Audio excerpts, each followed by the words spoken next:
to do something here that I think you'll find interesting. You know, I stress the importance of always having the engine running while you're doing your final fill, fluid level checks, and even when you're installing the drain plug. The engine always has to be running. Now it's the next day, everything's cooled down. I'm going to pull this plug and you're going to be surprised what comes out of there. I've got my clean drain pan in position here, and I'm going to just pull this drain plug out, and we're going to measure just how much comes out of the hole here without doing anything else.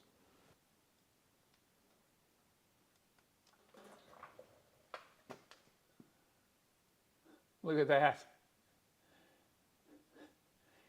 If you were to set your fluid level with the engine off, you would end up being low on fluid.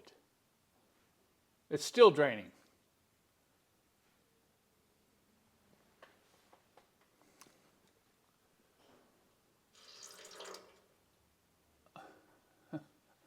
Okay, there it is. Isn't that something? Now we haven't even removed that fill pipe in there. So I'm going to go ahead and pour this into a container so we can see how much came out with the engine cold, not running, and just removing the drain plug. So this is what came out of the transmission pan, just removing the fill plug. And I've put a mark there. You know, that's well over a liter, maybe close to 1.5 liters.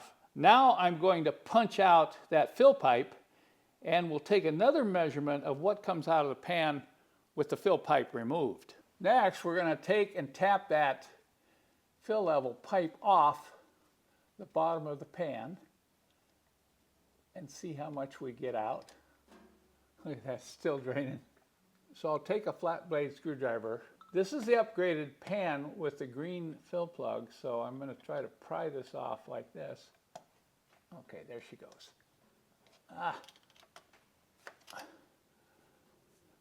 You can see I attempted to snap that fill pipe off with a screwdriver. That's what you see on most videos.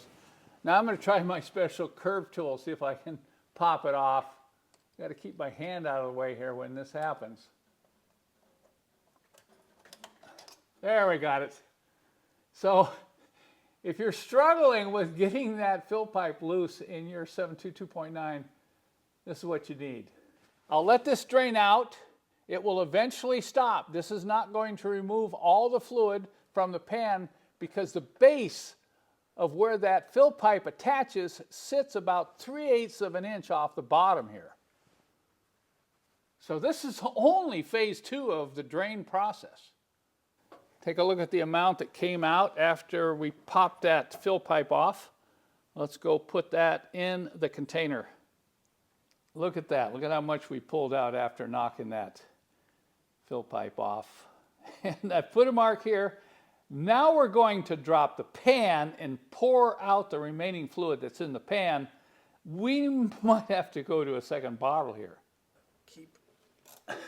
The pan is still really heavy. What we've done here is we've removed these front 4 bolts, loosen up the 2 rear, so you can let it drain a little bit out. If you're working by yourself, you want to let some of this drain out and get the pan a little bit lighter before you remove those 2 rear bolts. Okay, I think we'll go ahead and do that now since I have a helper. And you're going to be surprised how much fluid still resides in this pan. Okay, ease it over. Look at that.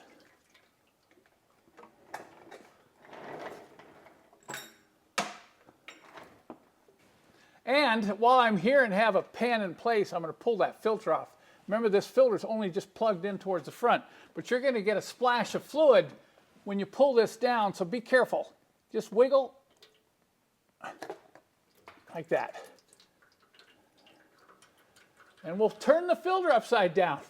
Don't take this over on your bench without turning this upside down and letting it drain a little bit.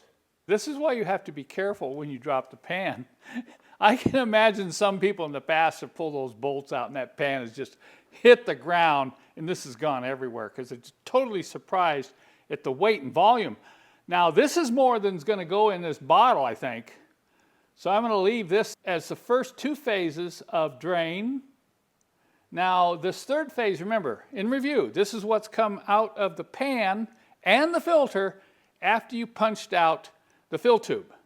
Now you'll have to admit, this is a surprise, how much came out of the pan even after we punched that fill tube out. I'm going to mark that. Now I want to talk about gloves. I see a lot of videos on YouTube where guys are not wearing gloves dealing with this fluid. This is an amazing fluid. It's super slick. It can also easily penetrate your skin. It's not good on your kidneys. Wear gloves, you guys. I know if this is the first time you've looked at one of these valve bodies, you're probably freaking out with the number of bolts all over everywhere. You think, oh, I got to pull all those bolts out to get this down. No, there's only 10. There's 6 up here in the front. There's 4 in the back. There are these rounded head Torx screws. So I know what you're thinking. You're thinking, hey, you've got all the fluid out of there, no problem. Now we can just drop that valve body. Not so fast. Watch this. I'm going to start removing these screws. I'm going to leave one in the back loose.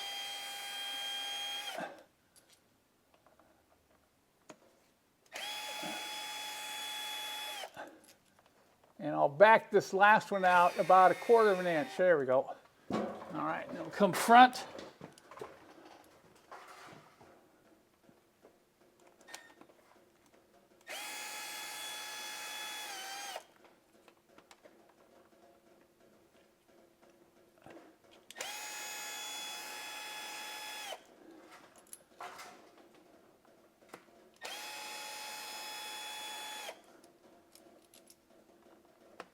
I'll loosen this one up right there, and then I'll remove the final 2.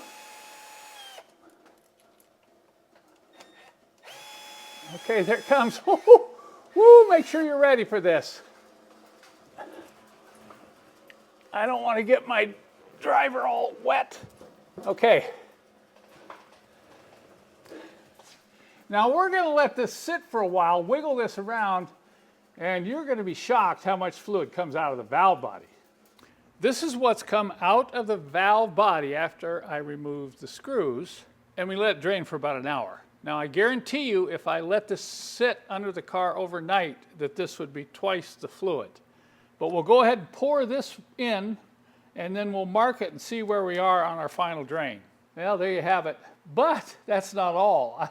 I'm convinced I'll have another 1/2 liter drain out of the valve body over on the workbench. But this is probably getting pretty close to 6 liters. These are gallon jugs. And you've probably heard that a drain will be 4.5 to 5 liters. But we're looking at 6.5 because we drained the valve body. Keep that in mind when you're doing your fluid changes and fluid flushes. There's a lot of fluid in these 7.2, 2.9 transmissions.